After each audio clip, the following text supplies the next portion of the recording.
أخطر أذى مش إنه يجرحك، أخطر أذى إنه يخليك تشك إنك اتجرحت أصلا. والسلاح الأشهر أنت حساس. تخيل معايا إنه بيتقال الكلمة دي وجعتني، فيكون الرد عليها أنت مكبر الموضوع، وفي مرة تانية الأسلوب ده قاسي فيترد أنت دراما قوي، وفي مرة تالتة أنا مش مرتاح ويترد أنت بتتخيل. وفي كل مرة مش الفعل اللي بيتناقش، الإحساس هو اللي بيتحاكم.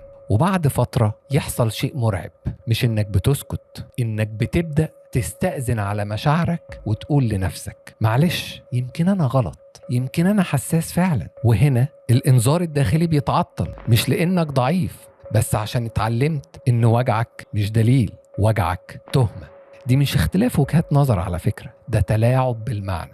بدل ما نواجه الفعل نحاكم الإحساس، وده بيخلي الإنسان يتربى تدريجيا على قبول اللي ما يتقبلش. تعالوا نشوف مع بعض إيه هي الحلول. لو حد قالك أنت حساس لازم ترد ب3 جمل: أنا اتأذيت فعلا وده اللي يهمني دلوقتي. مش مهم كنت تقصد ولا لأ، المهم اللي وصلني وإيه اللي هيتغير عشان ده ما يتكررش. هنا الاختبار الحقيقي. لو في اعتذار وتعديل يبقى انت مع انسان ناضج، لو في ضحك وهروب وتقليل من اللي انت بتقوله يبقى الهدف مش حل، الهدف اسكات. اللي يحترمك مش هيخليك تثبت انك اتوجعت. اكتب في الكومنت احساس واستنوني الحلقة الجاية.